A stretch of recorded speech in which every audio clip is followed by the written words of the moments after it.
introduce you. Let's give our fantastic candidates here that are running their Senate and Representative and Lieutenant Governor, let's give them a round of applause.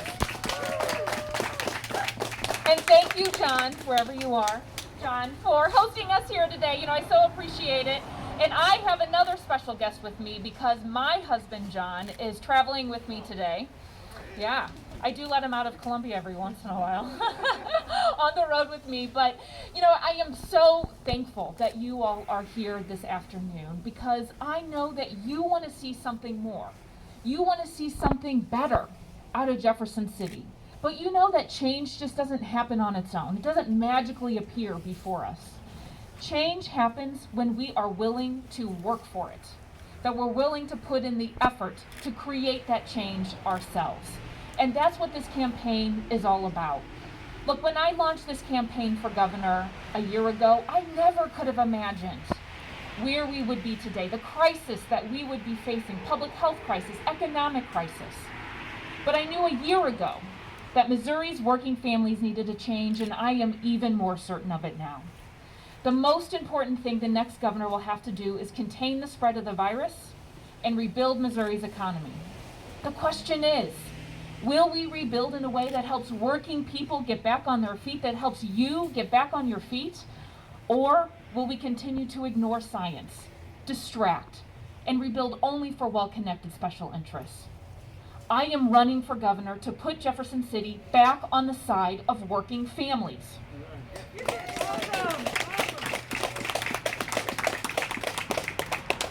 The corruption of our politics is how Governor Parson got to where he is.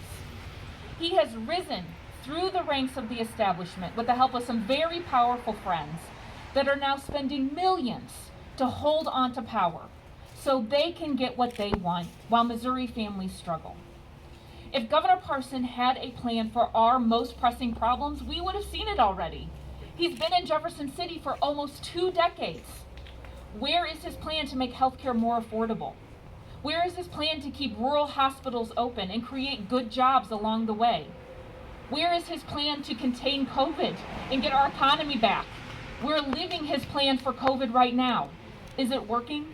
No, absolutely not. He declared mission accomplished over COVID in May.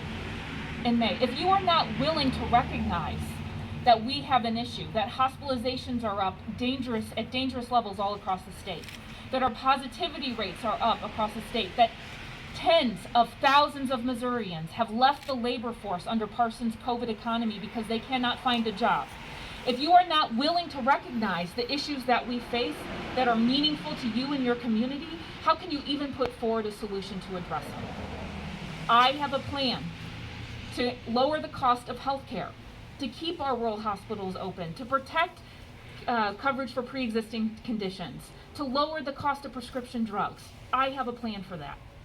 I have a path forward on COVID so we can contain the spread of the virus and we can get our lives back, because isn't that what we really want? Yes, it is. Yes, it is. Based on science, yes. Based on science, on data, on containment, on listening to public health experts. But Governor Parson's insider agenda goes so far, because you know what those insiders want, and they're pretty clear about it. They want Missouri to be a right-to-work state, and we know that. There's not a lot of transparency in Jefferson City, but they're pretty transparent about that one. That's right. And so many people here, I see in the crowd, you worked so hard in the summer of 2018 to make sure that folks voted no on Prop A. Right? You worked so hard, and as right to work was going down in flames, do you know what Governor Parson was doing? He was trying to figure out how to implement right to work county by county. He has said that if the legislature passes right to work, he's going to sign that piece of legislation. You better believe I'd veto that thing.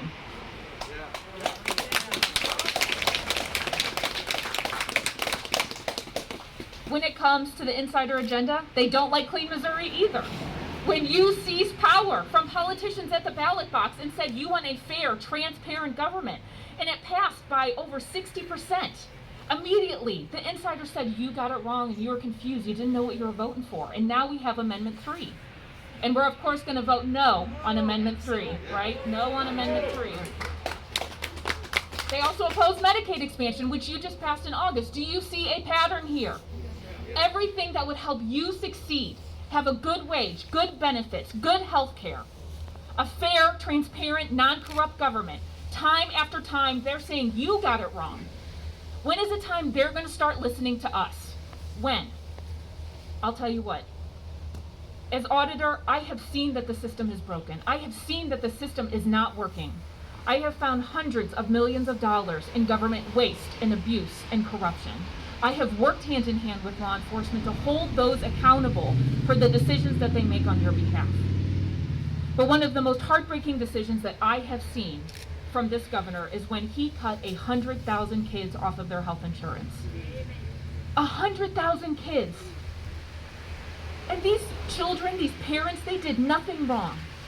They were showing up at routine doctor's appointments and getting turned away because Governor Parson kicked them off their health care.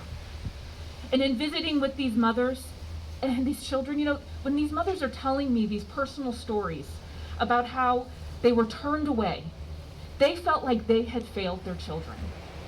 And as a mom, I can relate to that because I'll tell you, when something goes wrong for my kids or my family, sometimes you feel like you failed your kids even though you didn't do anything, but you feel that way, right? I get that. But the truth is, these women, these fathers did not fail their children. Governor Parson failed them. And in 5 days, we're going to hold Governor Parson accountable for that. And so you all know me. You know I don't settle. You know that I fight. You know that I will stand up to the status quo. And so I have a message for Governor Parson. If you mess with my family and my kids, I will have a word with you. If you mess with all of Missouri's children, I will build an army, I will run against you, and I will win.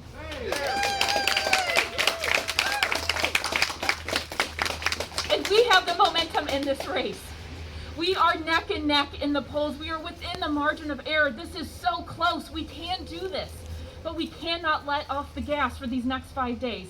I know the people here, that you volunteer, you make phone calls, you make text messages, you have done lit drops, you have done what it takes. We need you to continue. We have GOTV activity happening all across the state for the final 4 days of this campaign. As I said from the beginning, you can want change, you can want something better for the future of our state, for our kids, for our families, but you cannot expect it to happen on its own. We need new leadership in Jefferson City, and we have to work to make it happen. Thank you. Thank you for being with me all these years, all this step of this way. Thank you so much for all of your support and the work that you're willing to do so we can have something better and more in Jefferson City. Thank you so much. Thank you for your support.